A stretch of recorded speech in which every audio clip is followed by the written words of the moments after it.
For more on cybersecurity and other challenges, we're joined by, in studio, former director of the National Counterintelligence and Security Center, Bill Evanina. Bill, it's great to have you on here. I want to play this soundbite from the FBI director, Chris Wray, back in November and get your response. Sir. The greatest long-term threat to our nation's ideas, innovation, and economic security, our national security, is that from China.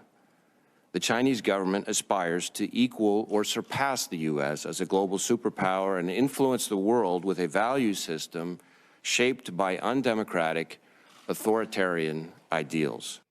Bill, did he leave anything important out of that? No, I think fundamentally he hits the right tone, but it's more specifically how it manifests itself, traces in our supply chain interruption, threats to national critical infrastructure, malign foreign influence at the state and local level, but most importantly, our economic security is really being attacked every day by the Communist Party of China. It's interesting because we talked about, I was talking to you earlier about TikTok, a lot of banning of TikTok now, and you actually think this is an important topic that young people and everybody should learn more about. I do, not only from the adult users, but from all the way down to middle school. The application of TikTok as a social media tool that's used by a company in China that's tied with the intelligence services of the Communist Party really needs to be looked at as a nefarious capability and a known, I would say, evil entity for children at risk here in the United States. Yeah. Are you worried about sometime in the near future, 6 months, a year, of China actually going into Taiwan?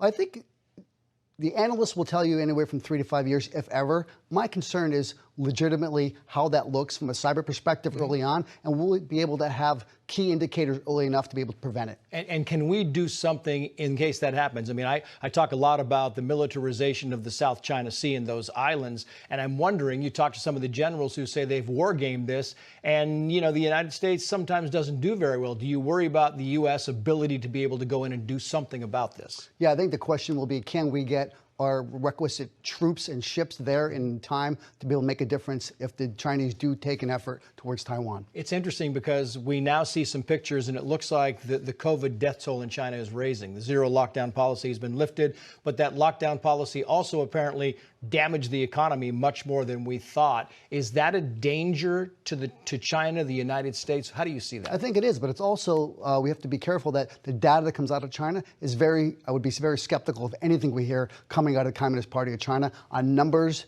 that are impacting COVID or anything else that is evidentiary of their issues inside that country. Lastly, what's the biggest thing you worry about from China? A threat to our economic security or theft of intellectual property and trade secrets. Yeah. Bill Evanina, great stuff. Thank you, sir. Chris. Thanks for coming.